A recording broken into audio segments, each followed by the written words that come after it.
समझते हैं कि मेंस, ठीक है, जो कि 1750 मार्क्स का है, और इंटरव्यू जो कि 275 मार्क्स का है, इन टोटल मिला के जो आपका रैंक डिसाइड करेगा, ये टोटल मार्क्स जो है, ठीक है, 2025 2025 मार्क्स है, और इसमें जो आप नंबर लेके आओगे ये आपका मेन रैंक डिसाइड करेगा, ठीक है, कि आपको जॉब मिल रही है नहीं मिल रही है, ठीक है, आपका जॉब का क्या सिनेरियो है, आपको जो पोस्ट चाहिए सेम पोस्ट मिल रही है, आपको जो कैडर चाहिए वो कैडर पसंदीदा मिल रहा है नहीं मिल रहा है, ठीक है। इसमें बहुत सारे लोग जो है ना, ये अभी मैंने बताया था ना 10 के, इसमें बहुत सारे लोग जो बैठते हैं ना वो अपने रैंक को सुधारने के लिए भी बैठते हैं, ठीक है। अब देखो एक चीज़ मैं यहाँ अच्छे से बता देता हूँ, आपको शायद नहीं पता होगा, अगर आपने मान लो कि ज्वाइन हो गए, ठीक है, आपको सर्विस मिल गई, अगर इफ़ यू गेट IAS, ठीक है, ये कोई नहीं बताता, इस चीज़ को समझ लो कि अगर आप प्रॉपर IAS बन गए और आपको नागालैंड या कुछ वैसा अंडमान निकोबार जैसा जगह मिल गया, ठीक है, फिर आप UPSC एग्जाम नहीं दे पाओगे दोबारा से, अपना रैंक इंप्रूव करने के लिए भी नहीं दे सकते।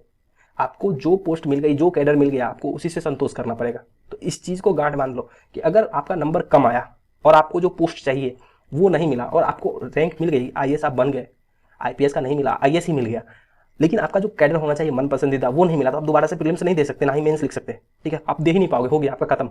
वहीं पे आपके पास कितना भी अटेम्प्ट बचा हो उससे कोई फर्क नहीं पड़ता, आप नहीं दे पाओगे एग्जाम, ठीक है। रैंक सुधार करने के लिए IAS का वो है ही नहीं, ऑप्शन ही नहीं दिया। तो इस चीज़ के बारे में अच्छे से दिमाग में रखो कि मेंस जो है वो सबसे इंपॉर्टेंट रोल अदा करता है किसमें, आपके रैंक में, ठीक है। ये आपको अभी चीज़ें समझ में नहीं आएगी, बट जब आप एग्जाम दोगे और आपको रैंक मिल जाएगी और कोई घटिया सी जगह पे आपको पोस्टिंग मिल जाएगी, उसके बाद आपको ये समझ में आएगी कि काश थोड़ा पहले मेहनत कर लिया होता, या काश किसी ने ऐसा बता दिया होता पहले तो हम इसको अच्छे से कर पाते, ठीक है। ये काश बाद में नहीं करो, इसीलिए इस चीज़ को अभी समझो, ठीक है, कि मार्क्स कितना मैटर करता है आपके रैंक में, ठीक है। चलो इसको मिटाते हैं और आगे बात करते हैं कि आपके पास टोटल अभी मैं मान के चलता हूँ जुलाई से स्टार्ट करते हैं, ठीक है, कि जुलाई का पूरा महीना है, ठीक है, उसके बाद अगस्त है, सितंबर है, ठीक है, अक्टूबर है, नवंबर है और दिसंबर है। टोटल देखो 1 2 3 4 5 6, टोटल 6 महीने हैं। अगर आप चाहते हो कि आपको फाइनली इंटरव्यू का कॉल आए तो इस 6 महीने में मैं जैसे कह रहा हूँ वैसे पढ़ाई करो, ठीक है। अदरवाइज आप भूल जाओ कि 2024 का आपको रिजल्ट मिलने वाला है, भूल जाओ, नहीं आएगा, मैं कह रहा हूँ नहीं आएगा। अगर आप इस तरह से नहीं करोगे नहीं आएगा, ठीक है। चलो अब इसको थोड़ा डिटेल में समझते हैं कि करेंगे कैसे भाई। ये भी तो समझना जरूरी है कि आप कह रहे हो कि आएगा नहीं आएगा, कैसे नहीं आएगा। आपके मन में ऐसा होगा ना कि नहीं आएगा तो कैसे नहीं आएगा। देखो जितने भी बंदे, अभी मैंने बोला था कि आपका जो मेन जो कंपटीशन है वो टोटल 10,000 लोगों के साथ है जो कि इस बार का मेंस लिख रहे हैं, ठीक है, उन लोगों से कंपटीशन है, नए लोगों से नहीं है, क्योंकि उनको तो बहुत देर में चीज़ें समझ में आती है। लेकिन जिन लोगों का मेंस पहले से प्रिपेयर है उन लोगों के साथ आपका कंपटीशन है। तो अब क्या करो कि वो क्या करेंगे, सितंबर में यहाँ पे वो अपना क्या करेंगे, मेंस देंगे और वेट करेंगे रिजल्ट का यहाँ दिसंबर तक। तो इस बीच में वो उनकी पढ़ाई नहीं होगी, क्योंकि उनको इंटरव्यू के लिए भी तो पढ़ना है। फिर उनके दिमाग में बहुत सारी चीज़ चलेंगी। देखो किसी का प्रीलिम्स निकल जाता है ना तो अपने आप को छोटा मोटा देवता समझने लगता है। अब जिसका मेंस, उसको कॉन्फिडेंट हो कि मेंस निकल जाए, वो अपने आप को ब्रह्मा समझने लगता है, विष्णु समझने लगता है, ठीक है। तो उस लेवल में चला जाता है। अधिकांश लोगों को मैंने देखा है, ठीक है, उनका लेवल ही चेंज हो जाता है। अलग की बात है कि उनका फिर इंटरव्यू बहुत ही घटिया जाता है और फिर बाद में फिर वो सेम लेवल पे आ जाते हैं, वो बात की कहानी है।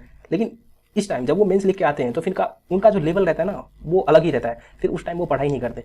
तो अपने के पास जो है वो सही टाइम है ये 6 मंथ, और इसमें हम यूटिलाइज करेंगे एक एक चीज़ का जिसके बारे में हमने कभी पढ़ा भी नहीं, ठीक है।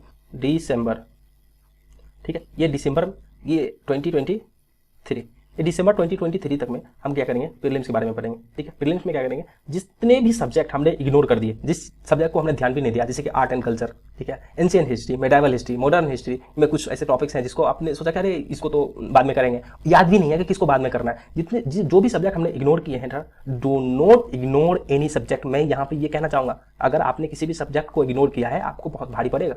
किसी भी सब्जेक्ट को इग्नोर मत करना, इग्नोर एनी सब्जेक्ट, ठीक है, किसी भी सब्जेक्ट को इग्नोर मत करना। दूसरा CSET, ठीक है, अभी आपने देख ही लिया है 2023 का प्रीलिम्स में CSET का क्या रोल है। तो CSET को अच्छे से करने का टाइम है वो दिसंबर, आफ्टर दिसंबर, ठीक है।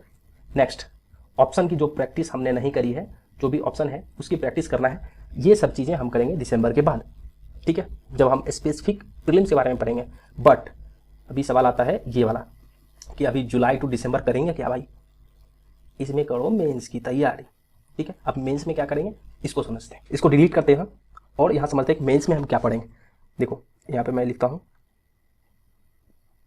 मेंस है ठीक है, इसमें सबसे पहला ऑप्शनल, ठीक है, और दूसरा क्या है, ऐसे, एथिक्स, ठीक है, और थर्ड अनटच,